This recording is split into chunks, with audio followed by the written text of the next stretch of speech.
Wilmot, the white car, is behind. Dalgleish there as well. Rob Hall on the inside of Dalgleish, and Cottingham coming flying through as well.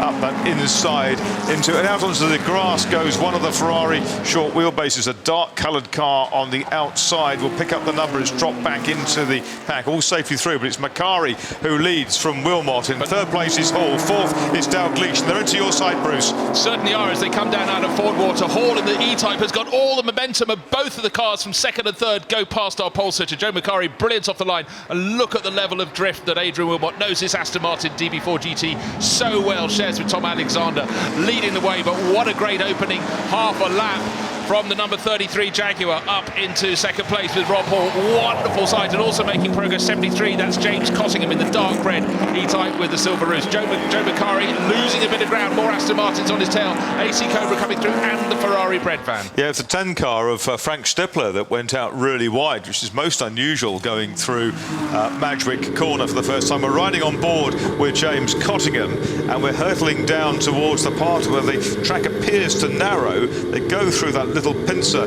point towards the Supershell building at Woodcote Corner, and that maroon Jaguar is doing very, very nicely, thank you. But out front, it is the white Aston Martin of Adrian Wilmot which leads the way. Wilmot goes through, and in the first lap, Wilmot leads. From in second place is Hall. On pole, Josh Files, outside front row, Robert Barry, and on his own on row 2, because Joe Colasarco didn't make it all the way round to the grid. Nick Swift in the Mini Marcos, the blue and yellow car. The Lotus has the lead. The Triumph a little tentative away from the start in the hand of Josh Files, but one thing Josh does is race well. Nick Swift into second, Files the long way round the outside. He's down to third place. The TVR, I think, at Tim Lazel up to fourth position. So no Joe Colasarco, no Michael Gans. We lost a lot of colour from the front row of the grid. Oh, and Files is on the grass there, fighting it back on. The Mini Marcos has gone past as they come down towards FORDWATER. Files is out wide, using the power of the TVR, the Triumph, the torque to come back, but it's the Mini Marcos in second. Barry leads in the Elan. Then it's second is Swift, third is Josh Files recovering. Fourth then, as we go down into 11, looks like it's one of the MGBs. That's Harvey Stanley, or is it Ben Mitchell? I can't see through this bright sunlight. Well, I'm going to have to revert now to old-fashioned, and as they come past me now, commentary, because I have managed to pull out the lead for all of our monitors, so we don't have pictures here. I've got slightly delayed feed, so the Mini Marcos with the lead, but it's going to lose out in straight line speeds to the Lotus Elan. So the Lotus goes back in front, and we ride on board in the Triumph with Josh Files checking his mirrors to see what space there is available, heading down to the chicane for the first time. Lotus, Mini Marcos, Triumph TR4. The Lotus leads out of the chicane. Robert Barry heads the field on lap 1. Nick Swift senses that there's victory in the air for a Mini Marcos. Don't forget the backers team.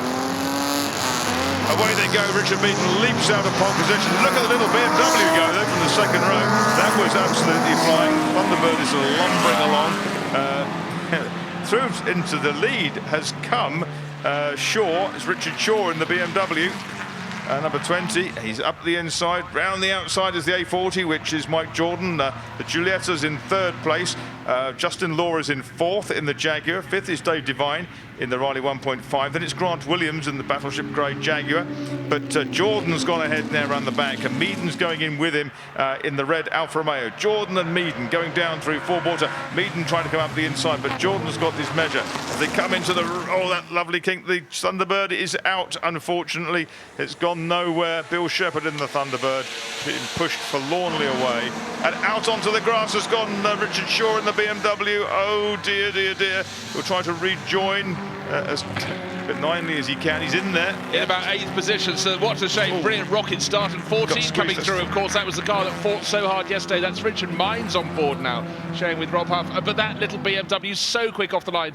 But that brilliant run down to FORDWATER has put Mike Jordan in the lead. But certainly Richard Meaden has definitely not given up behind. He's in that little little Alfa Romeo tucking in, but the Jaguars are coming. Look in the background, two of the Mark 1s. Also, Nick Naismith going well in the A95 Westminster, the car that Jason Plato finished second in yesterday with a front wheel puncture.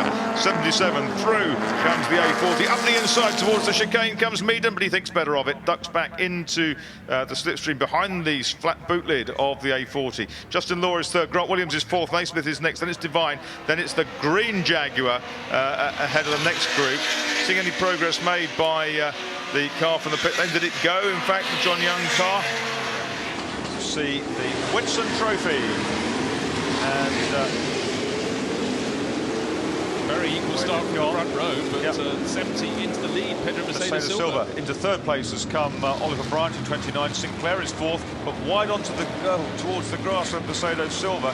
That was hanging it out, but he's got it out through the corner very neatly, and he's in the lead going down towards FORDWATER. Padmore second, third is Bryant, fourth is Sinclair. Jay Estera in the Vidal livery. Chinook is up into fifth place ahead of Chris Drake. Well, Padmore looking around the outside as they come to the kick before St Mary's completes the move, and he's about 4 car lengths clear, so our pole man really got it right after a great exit speed of FORDWATER. Went around Mercedes Silva, and as though he was standing still, quite extraordinary. And the Chinook getting in the mix. Jay Estera at number 1, up into about 5th place, 6th place. Former drag racer Jay Estera, who is extraordinary in this car. He puts the power down even on cold tyres, gives it absolutely everything in a straight line. He's coming up behind Tony Sinclair, and he gets all sideways, tries to squeeze through over the grass going through the kink, and it's not going to happen. That was one of those moments where you just draw in your breath and hope he holds on. Didn't flip sideways. Luckily, Estera trying very hard indeed. Looks like yes, the red and green car, Tony Sinclair, appears to be smoking just a little as it comes round on the hanger on the Lavender Straight. They come through, past us for the first time over this line of dust, and Estera goes up the left-hand side and blasts past Tony Sinclair like he's standing still. You almost can't see them. It's so they're on the Carrera Panamericana or the East African Safari Rally. Balls now. Who makes the best start? The ground shakes. They blast off the line. Not a great start by Mike Whittaker. Good start by Fred Wakeman. And look at Adrian Wilmot, a race winner this weekend up on the outside line. Charging up on the inside. There goes Craig Davies to try to gain ground. Andrew Smith in the red and gold Cobra on the outside line as they round Manchwick corner for the first time. And now blast up to FORDWATER. Look at Nicola Menacion. The Vittorini's up into second. It is Wilmot who leads from the outside of row 1 and up into second. Nicola Menacion all over the back of the Cobra. Does he make a move? He has a look on the inside towards St Mary's. Not quite. He had to get into the brake pedal there. Normally FORDWATER is nearly flat, maybe a lift out of the throttle, but he had to hit the brakes because he was on the compromised inside line. Meanwhile, behind him, Fred Wakeman got off the line well initially, but then dropped back massively through the first few corners into, I think, 5th position. So Menacion there tried the outside line, going into 11th corner. That didn't work. Look back from Gregor Fiskin's car. He gets back ahead of Craig Davies there in the Chevrolet. The leaders are going to be side by side, and here comes Mike Whittaker into the mix as well. Now Whittaker hoping that he can follow Menacion through, and he does. Has he got the brakes underneath him to get alongside the Cobra into Woodcourt? Oh, he's getting squeezed. It's a test of nerve between all 3 of them. Respectful driving though from all. Close but no touching. So Mike Whittaker to the inside line as they come into the chicane, can't do it at the end of the lap, but he's going to be Nicola Menacion then that leads the way up towards the timing line. So Menacion, French driver, based just down the road, very much a Goodwood local these days. He's leading Adrian Wilmot. Here comes Mike Whittaker in the TVR up on the inside line to go, and at the flag drop, it's an electrifying start from Rob Huff from the outside of the front row, maybe a little bit ambitious. Matt Neal, the big wide white Studebaker Lark in second place, and Ash Sutton, the pole man in the red Cortina, swallowed. Look at the blue Barracuda on the inside, and we're on board with Andy Jordan. There, he's made a good start. He's already a couple of rows up the grid and starting to carve his way through the minis. And he's on the dirt, about 7 or 8 cars up 95, the Barracuda around the outside. That's Matt Jackson looking to try and get around Tom Coronel. Coronel outgunned in terms of raw horsepower now. The Mini versus BMW battle. And a little further back, lots of arms of opposite lock. Camera on board with Andrew Jordan. There's the Ford Anglia.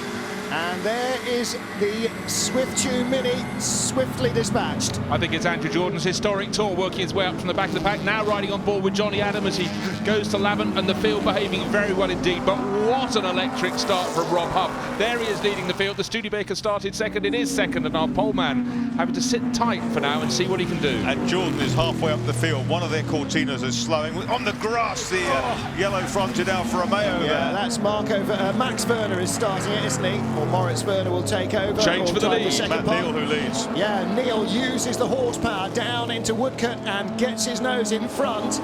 Now Matt knows more than a thing or two about passing in touring cars.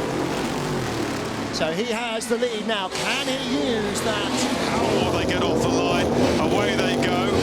And Rob Huff tries to say bye-bye from the outside. Doesn't quite get the power down. It's got the grunt of the T70s. Look at Tiffany Dell through the middle. Yeah, and the Lotus. And Tiffany Dell's had a brush with Rob Huff as Tiffany Dell comes around the outside in the Lotus. But it's Tony Sinclair on the inside. There's been a touch there as well because the cars were sliding, and that's popped Liddell onto the grass. Completely unintentional, but they've got no grip there whatsoever. And it was Tony Sinclair who led out of the corner in Grant Reed's Lola. Rob Huff's behind him looking very confident, and Chris Ward up into third place. Mike Whittaker is in fourth. So down through FORDWATER they go. Tiffany Dell from 7th up to 2nd, back to 7th when he got pushed wide, but leading the way. It's the 4 and nearly 2 abreast down into the first part of St Mary's, but a very good getaway eventually by Rob Huff. He takes a very wide line, runs onto the grass, 55, the Ford GT40 onto the grass at St Mary's as well. Chris Ward going way off. Andrew Smith is off in the other GT40, number 23, all happening, but out front Rob Huff holds on, Tony Sinclair fighting back, and pole man Mike Whittaker trying to get in the mix as well. So yes. Wow, what a sequence of events. Well, it's amazing, isn't it? The two quickest GT40s just carried too much momentum, I guess, for the grip. It's Rob Huff from Tony Sinclair, from Mike Whittaker. Tiffany Dell touches the throttle, and the Lotus 30 is at about 30 degrees from where it ought to be. Lotus 40 would have probably been 40 degrees out of line. Wouldn't it just, but how Rob Huff held on in the lead. He put 2 wheels on the grass on the exit of St Mary's and somehow got off the power enough to keep it pointing the right way. But now we're seeing pole man Mike Whittaker in third, closing in that big red Chevrolet powered Lola T70 Spider, getting closer and closer. And in behind Rod Jolly, the bright yellow helmet, you can see Chris Jolly. Yeah. Sorry, Chris Jolly, not Rod. Yes. Well, he was 4th on the grid, but now he's being monstered by the number 4 GT40 with Darren Turner right behind. Having a look up the inside, that's the battle for 5th place. Chris Jolly holds on there. It's a threading game through the chicane. Through they go. First 4 going through. It's Huff who leads the way by 0.8 from Sinclair, from Whittaker.